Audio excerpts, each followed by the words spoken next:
ನಮಸ್ಕಾರ ವೀಕ್ಷಕರೇ, welcome back to important video ಅಂತ ಹೇಳ್ತಾ ಈ ವಿಡಿಯೋದಲ್ಲಿ ಏನಪ್ಪ ಹೇಳ್ತಾ ಇದ್ದೀನಿ ಅಂದರೆ, ಇಲ್ಲಿ ರೇಷನ್ ಕಾರ್ಡ್ ಇರುವಂಥ ಮಹಿಳೆಯರಿಗೆ ಕೇಂದ್ರ ಸರ್ಕಾರದಿಂದ 6,000 ರೂಪಾಯಿ ಕೊಡ್ತಾ ಇದ್ದಾರೆ.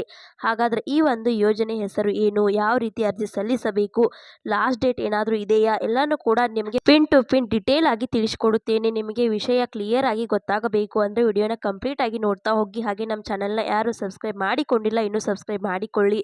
ಹೌದು ವೀಕ್ಷಕರೇ, ಇಲ್ಲಿ ಕೇಂದ್ರ ಸರ್ಕಾರದಿಂದ ಕೂಡ ಸಾಕಷ್ಟು ಯೋಜನೆಗಳು ಲಾಂಚ್ ಆಗುತ್ತೆ. ಮತ್ತೆ ರಾಜ್ಯ ಸರ್ಕಾರದಿಂದ ಸಾಕಷ್ಟು ಯೋಜನೆಗಳು ರೇಷನ್ ಕಾರ್ಡ್ ಇರುವವರಿಗೆ ಅಂತಾನೆ ಬಿಡುತ್ತಾನೆ ಇರುತ್ತಾರೆ.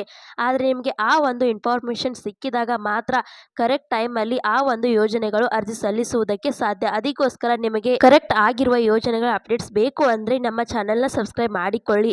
ಇಲ್ಲಿ ಒಂದು ಯೋಜನೆಗೆ ಏನು ಅರ್ಜಿ ಸಲ್ಲಿಸಬೇಕು, ಏನೇನು ಡಾಕ್ಯುಮೆಂಟ್ಸ್ ಬೇಕು, ಎಲ್ಲಿ ಹೋಗಿ ಅರ್ಜಿ ಸಲ್ಲಿಸಬೇಕು ಮತ್ತು ಏನೇನು ಕಂಡೀಷನ್ಸ್ ಇದೆ, ಅಮೌಂಟ್ ಯಾವ ರೀತಿ ಬರುತ್ತೆ ಎಲ್ಲಾನು ಕೂಡ ನಿಮಗೆ ಡೀಟೇಲ್ ಆಗಿ ತಿಳಿಸಿಕೊಡುತ್ತೇನೆ. ಹೌದು ವೀಕ್ಷಕರೇ, ಈ ಒಂದು ಯೋಜನೆಗೆ ಅರ್ಜಿ ಸಲ್ಲಿಸಬೇಕಾದ್ರೆ ಏನೇನು ಡಾಕ್ಯುಮೆಂಟ್ಸ್ ಬೇಕು, ಅರ್ಜಿ ಎಲ್ಲಿ ಸಲ್ಲಿಸಬೇಕು ಅನ್ನೋದನ್ನ ಮೊದಲು ತಿಳಿಸಿಕೊಡುತ್ತೇನೆ. ನಂತರ ನಿಮಗೆ ಈ ಒಂದು ಯೋಜನೆ ಹೆಸರು ಏನು ಮತ್ತೆ ಯಾವ ರೀತಿ ನಿಮಗೆ ಹಣ ಬರುತ್ತೆ ನೆಕ್ಸ್ಟ್ ತಿಳಿಸಿಕೊಡುತ್ತೇನೆ ನೋಡಿ. ಈ ಒಂದು ಯೋಜನೆಗೆ ಅರ್ಜಿ ಸಲ್ಲಿಸಬೇಕು ಅಂದ್ರೆ ಕರ್ನಾಟಕ ಒನ್ ಬಾಪೂಜಿ ಸೇವಾ ಕೇಂದ್ರ ಗ್ರಾಮ ಒನ್ ಅಲ್ಲಿ ಹೋಗಿ ಅರ್ಜಿ ಸಲ್ಲಿಸಬಹುದಾಗಿರುತ್ತದೆ. ಮತ್ತು ಮಹಿಳಾ ಮತ್ತು ಮಕ್ಕಳ ಕಲ್ಯಾಣ ಅಭಿವೃದ್ಧಿ ಇಲಾಖೆಗೆ ಏನಿದೆ ಅಲ್ಲ ನಿಮ್ಮ ಜಿಲ್ಲೆಯಲ್ಲಿ ಇರುತ್ತಲ್ಲ ಆ ಒಂದು ಡೈರೆಕ್ಟ್ ಆಗಿ ಆಫೀಸ್ಗೆ ಹೋಗಿ ಅರ್ಜಿನ ಸಲ್ಲಿಸಬಹುದಾಗಿರುತ್ತದೆ. ಇಲ್ಲಿ ನೆನಪಿರಲಿ, ಈ ಒಂದು ಯೋಜನೆಗೆ ಅರ್ಜಿ ಸಲ್ಲಿಸಬೇಕಾದ್ರೆ ಎಲಿಜಿಬಲ್ ಆಗಿರೋದು ಬರೀ ಮಹಿಳೆಯರಿಗೆ ಮಾತ್ರ. ಹಾಗಾದ್ರೆ ಈ ಒಂದು ಯೋಜನೆ ಏನೇನು ಕಂಡೀಷನ್ಸ್ ಹಾಕಿದ್ದಾರೆ, ಯಾವ ರೀತಿ ಹಣ ಬರುತ್ತೆ, ಯಾವ್ಯಾವ ಮಹಿಳೆಯರಿಗೆ ಹಣ ಬರುತ್ತೆ ಅದರ ಬಗ್ಗೆ ತಿಳಿಸಿಕೊಡುವುದಾದ್ರೆ, ಇಲ್ಲಿ ಈ ಒಂದು ಯೋಜನೆಯಲ್ಲಿ ಅರ್ಜಿ ಸಲ್ಲಿಸಬೇಕು ಅಂದ್ರೆ ಮೊದಲನೇದಾಗಿ ನಿಮ್ಮ ಹತ್ತಿರದ ಯಾವುದೇ ತರಹದ ಗೌರ್ಮೆಂಟ್ ಕೆಲಸ ಇರಬಾರದು. ಜೊತೆಗೆ ಇವಾಗ ಡಾಕ್ಯುಮೆಂಟ್ಸ್ ಏನೇನು ಬೇಕು ಅಂದ್ರೆ ಇಲ್ಲಿ ನಿಮ್ಮ ಹತ್ತಿರ ration card must and should ಇರಲೇಬೇಕಾಗುತ್ತದೆ.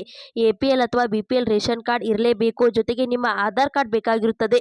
ಜೊತೆಗೆ ನಿಮ್ಮ ಪಾಸ್ವರ್ಡ್ ಸೈಜ್ ಫೋಟೋ ಬೇಕಾಗುತ್ತದೆ. ಜೊತೆಗೆ ನಿಮ್ಮದು ಬ್ಯಾಂಕ್ ಅಕೌಂಟ್ ಕೂಡ ಬೇಕಾಗುತ್ತದೆ. ಪಾಸ್ಬುಕ್ ಒಂದು ಜೆರಾಕ್ಸ್ ಬೇಕಾಗುತ್ತದೆ. ಇಷ್ಟು ಡಾಕ್ಯುಮೆಂಟ್ಸ್ ಬೇಕಾಗುತ್ತದೆ. ಜೊತೆಗೆ ಈ ಒಂದು ಯೋಜನೆ ನಿಮಗೆ ಯಾವ ರೀತಿ ಹಣನ ತಂದು ಕೊಡುತ್ತದೆ ಅಂದ್ರೆ ಇಲ್ಲಿ ನಿಮಗೆ 6,000 ರೂಪಾಯಿನ ಕೊಡುತ್ತಾರೆ. ಅದನ್ನ ನಿಮಗೆ 4 ತಿಂಗಳಾಗಿ ಡಿವೈಡ್ ಮಾಡುತ್ತಾರೆ. ಅಲ್ಲಿ ಮೊದಲ ತಿಂಗಳು ಏನ್ ಮಾಡುತ್ತಾರೆ ಅಂದ್ರೆ 1,000 ರಿಲೀಸ್ ಮಾಡುವುದು, ಎರಡನೇ ತಿಂಗಳಲ್ಲಿ 3,000, ಮೂರನೇ ತಿಂಗಳಲ್ಲಿ ತಿರ್ಗಾ 2,000, ನಾಲ್ಕನೇ ತಿಂಗಳಲ್ಲಿ ತಿರ್ಗಾ 1,000 ಈ ರೀತಿಯಾಗಿ ರಿಲೀಸ್ ಮಾಡಿ 6,000 ರೂಪಾಯಿ ನಿಮಗೆ ಬರೋ ರೀತಿ ಮಾಡುತ್ತಾರೆ. ಹಾಗಾದ್ರೆ ಈ ಒಂದು ಯೋಜನೆ ಯಾವುದು ಅಂತ ನೀವು ಕೇಳಬಹುದು. ಇಲ್ಲಿ ಕೇಂದ್ರ ಸರ್ಕಾರದಿಂದ ಲಾಂಚ್ ಮಾಡಿರುವಂತ ಯೋಜನೆ ಆಗಿರುತ್ತದೆ. ಈ ಒಂದು ಯೋಜನೆಗೆ ಯಾವುದೇ ತರಹದ ಲಾಸ್ಟ್ ಡೇಟ್ ಇರಲ್ಲ. ಈ ಒಂದು ಯೋಜನೆಯ ಹೆಸರು ಮಾತೃ ವಂದನಾ ಯೋಜನೆ ಅಂತ. ಈ ಒಂದು ಯೋಜನೆಗೆ ಮಹಿಳೆಯರು ಎಲಿಜಿಬಲ್ ಆಗಿರುತ್ತಾರೆ. ಯಾರು ಅಂದ್ರೆ ಪ್ರೆಗ್ನೆನ್ಸಿ ವುಮನ್ಸ್ ಮಾತ್ರ. ಅವರು ಫಸ್ಟ್ ಟರ್ನಾಮೆಂಟರ್ ಆದ ನಂತರ ಈ ಒಂದು ಯೋಜನೆಗೆ ಅರ್ಜಿ ಸಲ್ಲಿಸಿ 6,000 ರೂಪಾಯಿ ಪಡೆದುಕೊಳ್ಳಬಹುದು. ಎಕ್ಸ್ಟ್ರಾ ಡಾಕ್ಯುಮೆಂಟ್ಸ್ ಬೇಕಾಗಿರುವುದು ಏನೆಂದ್ರೆ ತಾಯಿ ಕಾರ್ಡ್ ಮತ್ತೆ ಅವರ ಗಂಡಂದಿರ ಆಧಾರ್ ಕಾರ್ಡ್ ಕೂಡ ಸಬ್ಮಿಟ್ ಮಾಡಬೇಕಾಗುತ್ತದೆ. ಈ ಒಂದು ವಿಡಿಯೋನ ರೇಷನ್ ಕಾರ್ಡ್ ಇರುವವರಿಗೆ ಶೇರ್ ಮಾಡಿ. ಈ ಒಂದು ವಿಡಿಯೋ ಇಂಪಾರ್ಟೆಂಟ್ ಆಗಿರೋದ್ರಿಂದ ಎಲ್ಲ ಮಹಿಳೆಯರು ಕೂಡ ಶೇರ್ ಮಾಡಿ. ಹಾಗೆ ನಿಮಗೆ ಈ ವಿಡಿಯೋ ಇಷ್ಟ ಆಗಿದೆ ಅಂತ ಅನ್ಕೋತೀನಿ. ಇಷ್ಟ ಆದ್ರೆ ಲೈಕ್ ಮಾಡಿ, ಶೇರ್ ಮಾಡಿ, ಸಬ್ಸ್ಕ್ರೈಬ್ ಮಾಡಿ ಅಂತ ಹೇಳ್ತಾ ಮತ್ತೆ ಮುಂದಿನ ಮಾಹಿತಿಯೊಂದಿಗೆ ಸಿಗೋಣ. ಅಲ್ಲಿ ತನಕ bye bye, take care friends.